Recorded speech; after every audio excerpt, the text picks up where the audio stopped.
नमस्कार विद्यार्थी मित्रांनो, टॉपर करिअर अकॅडमी आपल्या यूट्यूब चॅनलवरती मी प्रशांत गायकवाड सर तुम्हा सर्वांचं मनपूर्वक स्वागत करत आहे। आज आपण बोलणार आहे, पूर्ण व्हिडिओ व्यवस्थित लक्ष देऊन बघा, कारण आजचा मुद्दा खूप जास्त महत्त्वाचा आहे आणि तो का महत्त्वाचा आहे हे सुद्धा तुम्हाला कळेल। वयवाढ नेमकी मुलांना मिळणार आहे नाही, त्याचे चान्सेस काय आहेत आणि न्यायालय काय बोलतंय आणि सरकारची काय बाजू आहे, या सगळ्या विषयावर आपण व्यवस्थित चर्चा करणार आहे। तर व्हिडिओ पूर्ण बघा आणि व्यवस्थित बघा। ज्या मुलांचे एज बारच्या कंडिशनला जी मुलं पोहोचलेत त्या मुलांनी तर विशेष करून व्हिडिओ व्यवस्थित बघा, गरजेचं आहे। आता सीन काय झाला होता की जे सगळ्यांना माहिती आहे बऱ्यापैकी, 31 डिसेंबर 2023 पर्यंत सरकारनं सरकारी एक्झाममध्ये म्हणजे आपल्या सरळ सेवा म्हणा, पोलीस भरती म्हणा, या महाराष्ट्र शासनांतर्गत येणाऱ्या सगळ्या भरत्यांमध्ये वयवाढ दिली होती। हे कधीपर्यंत तिची लास्ट डेट होती बघा, 31 डिसेंबर 2023। जे कोरोनाच्या काळात देशभर झाले, ज्या भरत्याच लागल्या नाहीत त्या दरम्यान वयवाढ झाली। पण दुर्दैवाचा मुद्दा की आपली जी पोलीस भरती निघाली ती निघाली 5 मार्चला। 5 मार्च टू 30 मार्च पर्यंत फॉर्म भरायची डेट होती आणि भरती निघाली अनपेक्षितपणे आणि एवढी मोठी की जवळजवळ अगोदर 18,000 पदं भरलेली आणि आता 17,500च्या आसपास पदं भरली जात आहेत। एवढी मोठी भरती निघाली। आता ही भरती निघाली, पण ह्याचा फायदा तर अख्ख्या महाराष्ट्रातल्या मुलांना झाला, पण सीन झाला काही भरती कधी निघायला हवी होती तर 31 मार्चच्या आधी, कारण ज्या मुलांची वय संपत होती त्या मुलांना तो चान्स भेटला असता। पण दुर्दैवानं ती भरती निघाली 5 मार्च टू 30 मार्चच्या दरम्यान आणि पुढे गेल्यावर SCBCचा मुद्दा आणि साईड बंद झाली। अक्षरशः एका मुलाने आत्महत्या केली आणि त्या दरम्यान पोलीस भरतीचे फॉर्म भरण्याची तारीख अजून पुढे वाढवण्यात आली 15 एप्रिलपर्यंत। आता 15 एप्रिल नंतर साईड बंद झाली, फॉर्म भरायचा विषय क्लोज झाला। आता तिथनं पुढे चर्चा सुरू झाली की ग्राउंड कधी होणार आहे, पेपर कधी होणार आहे, सगळ्या एकाच जिल्ह्यात होणार आहे का, आणि नवीनच मुद्दा मध्येच आला की डबल फॉर्म भरणाऱ्या मुलांनी हमीपत्र सादर करा आणि तुमचे जे डबल फॉर्म आहेत ते कॅन्सल करा आणि एकच फॉर्म ठेवा। हा एक मुद्दा खूप जास्त गाजला। आता या सगळ्या मुद्द्यांमध्ये बाजूला पडला ज्या पोराचं वय संपत होतं त्या पोराचा प्रश्न आणि त्या प्रश्नासाठी अहोरात्र झटणारी मुलं, की ज्या मुलांनी अगदी आझाद मैदानावर 3-3 वेळा आंदोलन केली, ज्याने आमदारांना, खासदारांना, मंत्र्यांना ती आवेदनं देऊन अक्षरशः ते मेटाकुटीला आले आणि तरी सुद्धा सरकार त्यांची दखल घेत नाही। शेवटी न्यायालयात पोचले आणि न्यायालयाला बाजू सांगितली की यांनी जो स्टेट गव्हर्नमेंट आहे त्याचा जिहार कधीचा होता तर 31 डिसेंबर 2023 पर्यंतचा, पण आता निघालेली पोलीस भरती ही सुद्धा कधीची आहे तर 2022 आणि 2023। 2022-23 ची भरती आहे जी निघाली आहे 2024 मध्ये। त्याच्यामुळं हा जो 31 डिसेंबर 2023चा GR आहे तो या भरतीला लागू व्हायला पाहिजे, कारण ही 22-23 आता निघालेली भरती ही 22-23 आहे। जरी तुम्ही फॉर्म 2024 मध्ये भरून घेत असाल, जरी प्रक्रिया 2024 मध्ये करत असाल, तरी पण ही भरती नेमकी आहे कधीची तर 22 आणि 23ची। आणि तुमचा जो 2 वर्ष वयवाढीचा मुद्दा होता तो पण कधीचा तर 31 डिसेंबर 2023 पर्यंतचा। तर जे मुलांची वय संपतायत त्या मुलांनी हा मुद्दा, त्या मुलांच्या थ्रू जे वकील गेले पुढं, त्या वकिलाने हा मुद्दा न्यायालयात मांडला, त्याच्यावर हिअरिंग सुद्धा झाल्या आणि न्यायालयानं गृह खात्याला म्हणा किंवा सरकारला ती बाजू क्लिअर सांगितलेली आहे की तुमचा GR कधीचा आहे, ही भरती कधीची आहे आणि ह्याच्यात वयवाढ देणं शक्य आहे का नाही। आणि वयवाढ होण्यासाठी सरकार सुद्धा अगदी 100% नाही म्हणू शकत, पण 70 ते 80% पॉझिटिव्ह आहे आणि 100% तुमच्या बाजूने पॉझिटिव्हच निर्णय येईल आणि वयवाढ ही 100% तुम्हाला मिळेलच। त्याच्यामुळे आता तुम्ही तयारीला लागा, कारण तुमचा मुद्दा रास्त आहे आणि वयवाढ हीच झालीच पाहिजे आणि ती मिळेल सुद्धा। ती का मिळेल त्याच्या मागची कारणं सांगितली मी आणि सरकारला ती द्यावी लागणार आहेत। लगत विधानसभा आहे, एवढ्या मोठ्या 2-2.5 लाख पोरं जी बाहेर पडणार आहेत, एवढ्या जास्त मुलांचा रोष सरकार आपल्या डोक्यावर आत्ताच्या कंडिशनला तरी घेणार नाही। त्याच्यामुळे चान्सेस अगदी 90% असे आहेत की परत एकदा साईड चालू होईल, ज्यांची वय संपत होती त्या मुलांना परत एकदा संधी मिळेल। आता खरंच जे मुलगा 21 वर्षाचा आहे, जो मुलगा 22 वर्षाचा आहे, जो मुलगा 23, एका मुलानं मला 23 वर्षाचा, मी 23 वयाला आहे, मग आमचं काय जर ह्यांची वय वाढ झाली तर अशी एक कमेंट केलेली। पण बाळा मी तुला सांगतोय आणि सांगू इच्छितोय की ज्यावेळी ही पोलीस भरतीची सुरुवात केली जाते ना, ज्या मुलानं पोलीस भरतीची सुरुवात केली आहे, चान्सेस एक 30-40% मुलं 21, 22, 23 वर्षाच्या दरम्यान सिलेक्ट होतात. पण आत्ताची कंडिशन दरवर्षी 2018, 19, त्याच्यानंतर पुढे 21, त्याच्यानंतर 23, ज्या वर्षी भरती आल्या ना त्या वर्षी कन्सेप्ट बदलत गेल्या. कधी ग्राउंड आधी घेण्यात आलं, कधी पेपर आधी घेण्यात आला, कधी 1600 मीटर घेण्यात आलं, कधी 5 किलोमीटर घेण्यात आलं, कधी नायगावचा पॅटर्न बदलायला लागला, कधी साताऱ्यासारख्या जिल्ह्यावर जवळजवळ 50 प्रश्न जिल्ह्यावरचे पडायला लागले. एखाद्या पोरानं वर्षभर पॅटर्ननुसार अभ्यास केला होता, 25 तो पोरगा पेपरला गेला आणि त्याच्या डोळ्यासमोर 36 जीकेचे प्रश्न आले की जे प्रश्न ना एकनाथ पाटलातल्या पुस्तकातला येतं ना जे प्रश्न सह्याद्रीच्या ठोकळ्यातला येतं.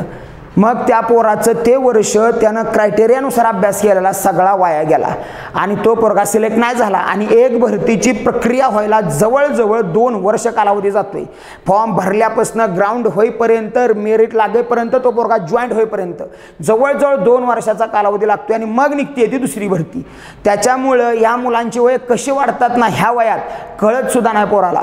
आणि या पोलीस भरती प्रक्रियेमध्ये जो पोरगा उतरणार आहे ना त्या पोरांच्या अगदी 100%पैकी 90% मुलं ही आर्थिकदृष्ट्या खूप जास्त कमकुवत असतात.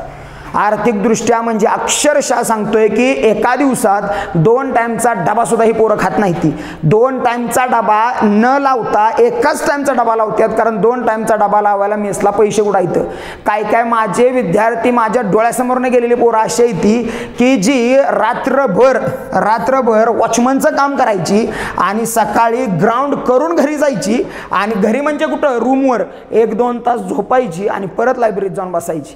अशा पोरांनी भरत्या केला आणि ती सिलेक्ट सुद्धा झाली. म्हणजे मला सांगायचं की पोलीस भरती हा 90% गरिबाच्या पोराचं काम आहे.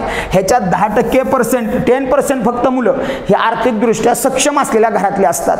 अगदीच नाही असं म्हणत नाही, पण ते पण सरकारी नोकरीचं एक आत्ताचं बघा ना, आता त्या दिवशीची न्यूज आपण बघितली, त्याच्यावर आपला व्हिडिओ पण आला की डॉक्टर उतरलाय, इंजिनियर उतरलाय, त्याच्यानंतर उच्च शिक्षित उतरलाय. ही पोरं आहेत 41% आहेत. मग ही जर इंजिनियर होणार आहे पोरगा तर बऱ्यापैकी आर्थिकदृष्ट्या ठीकठाक असेल, इंजिनिअरिंगच्या फीस कमी नसतात, मग तरी सुद्धा हा पोलीस भरती तो 10% वाला आहे.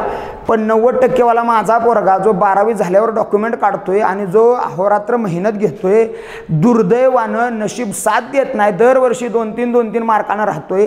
आणि आता मागच्या भरतीला वेटिंगला होता आणि आता संपले वय.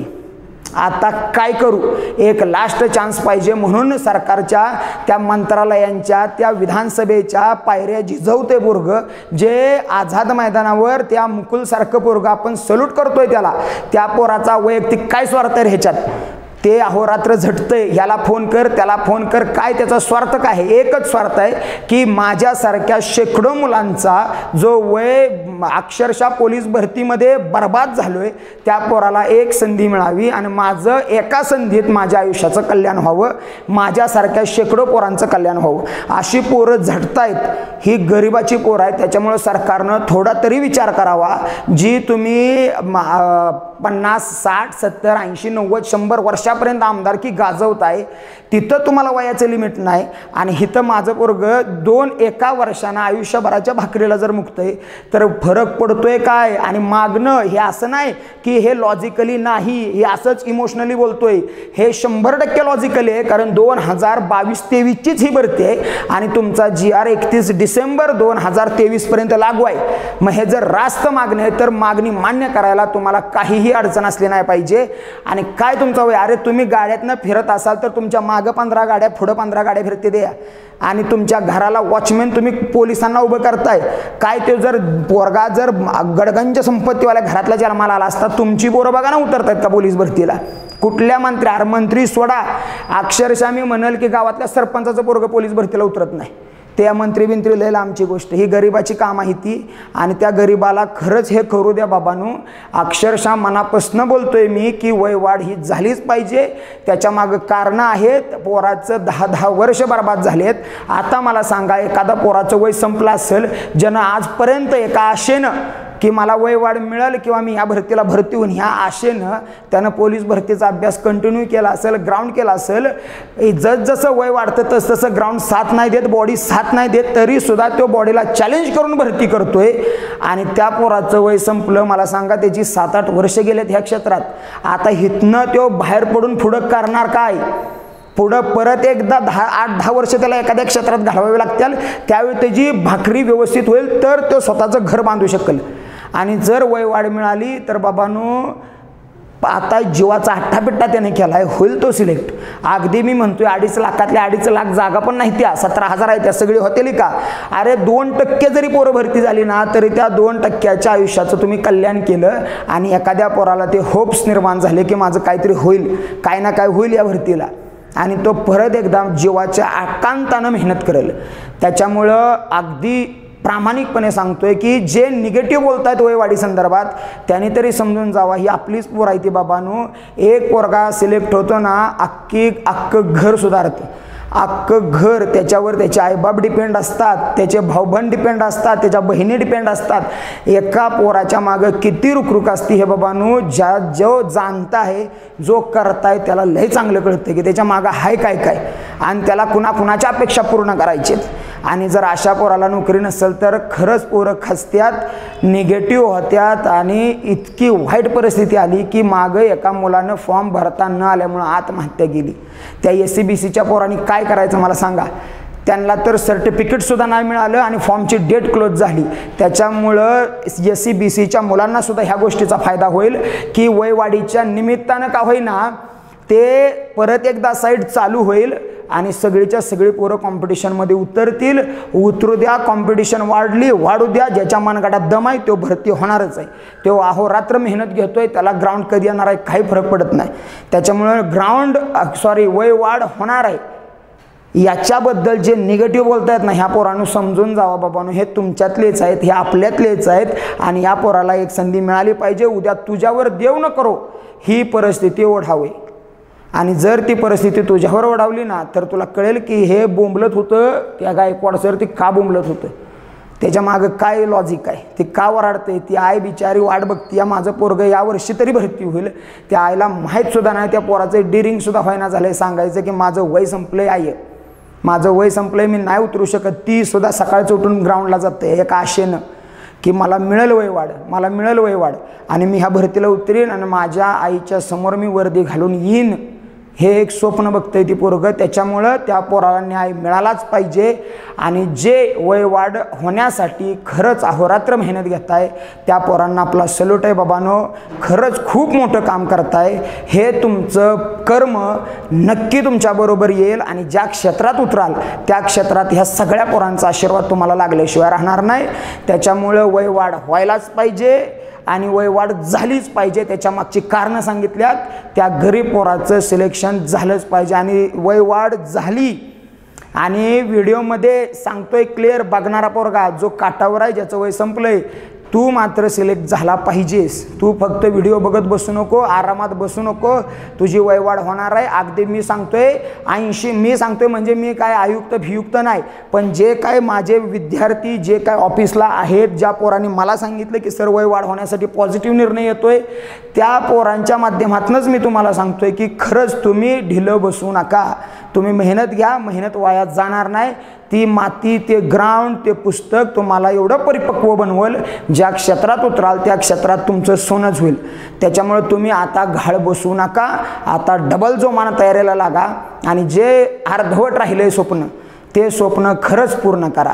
आणि मात्र एक गोष्ट लक्षात ठेवा, ज्यावेळी वयवाढ होऊन तुम्ही सिलेक्ट व्हाल त्यावेळी त्या टीमला, त्या मुकुलच्या टीमला भेटायला विसरू नका आणि त्यांचे आभार मानायला विसरू नका. कारण ही भरती लागण्यामागं सुद्धा त्याच पोरांचा जास्त वाटा आहे. कारण जवळजवळ 150-200 आमदारांना परिपत्रकं दिले ती यांनी की भरती काढा आणि खूप जास्त दबाव आला आणि गृहमंत्र्याला भरतीसाठी अध्यादेश द्यावे लागले. ही भरती आपण त्या सगळ्यांना काढायला लावली आणि त्यासाठी खरंच वयवाढ होऊन जो पोरगा सिलेक्ट होईल किंवा जी पोरगी सिलेक्ट होईल त्यांनी त्या टीमचा आभार मानायला विसरू नका. आणि हा अख्खाचा व्हिडिओ त्या पोरांनाच समर्पित आहे. त्याच्यामुळं व्यवस्थित व्हिडिओ बघा आणि पॉझिटिव्ह राहा बाळांनो, 100% वाढ ही होणारच आहे. थँक्यू.